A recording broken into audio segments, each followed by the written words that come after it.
सबका वोट बराबर है, तो हमारे ही संविधान में आप आर्टिकल 81 लिखेंगे, इट टॉक्स की हर 10 साल में सेंसस होता है।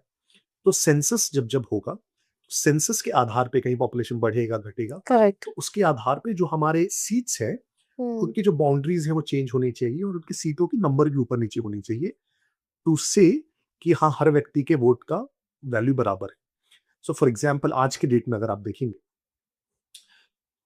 तो यूपी में एक एमपी करीब 30 लाख लोगों को रिप्रेजेंट करता है, राइट? और तमिलनाडु में वही एमपी सिर्फ 18 लाख लोगों को रिप्रेजेंट करता है, राइट? तो बराबर नहीं हुआ वोट का अधिकार, नहीं। राइट? तो 1951 में आया सेंसस, तो उसके आधार पर डिलिमिटेशन हुआ। 61 में आया तो उसके आधार पे नहीं हुआ। 71 में आया तो उसके आधार पे नहीं हुआ। 76 में जब इमरजेंसी थी, इंदिरा गांधी जी ने इमरजेंसी लगाई 75 में, तो उन्होंने फैमिली प्लानिंग को बढ़ावा देने के लिए और कि स्टेट्स इंसेंटिवाइज ना हो पॉपुलेशन बढ़ाने के लिए, उन्होंने उसमें फीस लगा दिया। 42nd कॉन्स्टिट्यूशनल अमेंडमेंट बोलते हैं कि 25 साल तक अब कोई बदलाव नहीं होगा इसमें, जहां जितनी सीट है उतनी ही रह जाएगी। तो 2001 तक कोई बदलाव नहीं हुआ। जी। 2002 में फिर वाजपेयी जी की सरकार थी, उन्होंने एक अध्यादेश लाया कि अगले फिर से 25 सालों के लिए frozen. Now the problem is this, आप अगर 1971 का डेटा देखेंगे उसके हिसाब से, और आज 2025 में हम लोग बैठे, 2026 में ड्यू है डिलिमिटेशन, बिकॉज 25 साल फिर से। करेक्ट। तो 2025 में अगर आप पॉपुलेशन को बराबर करने की कोशिश करेंगे, तो उत्तर प्रदेश में अगर बराबर करना है तमिलनाडु और केरला से, तो उत्तर प्रदेश में जो सीटों की संख्या होनी चाहिए आज 80 है, वो हो जाएगी 143, अच्छा। क्योंकि पॉपुलेशन इतनी ज्यादा बढ़ गया। बिहार में जो सीटों की संख्या है वो 40, वो हो जाएगी 79। केरला में जितनी सीटें उतनी ही रह जाएगी।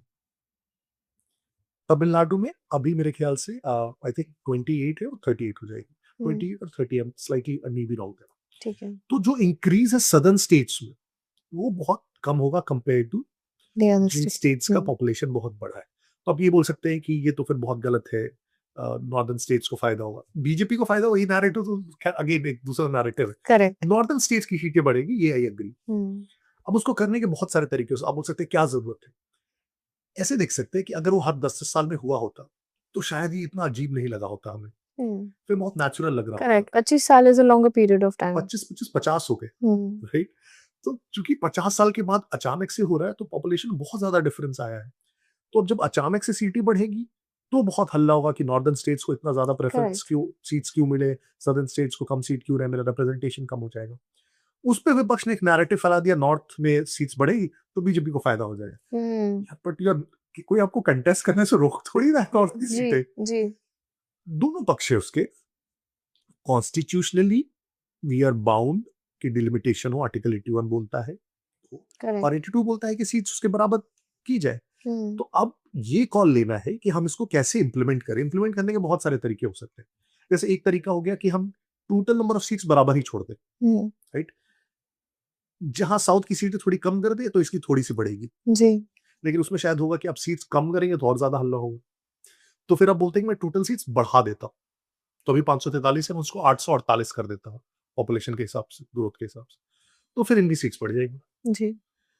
करना तो पड़ेगा आपको किसी ना किसी प्रकार से, क्योंकि ये भी गलत है ना कि वहां पे जो एक व्यक्ति है वो कह रहा है कि तुम्हारे 18 लाख में एक भी तुम्हें मिल रहा है, हमारे यहाँ 30 लाख में मिलता है। जी।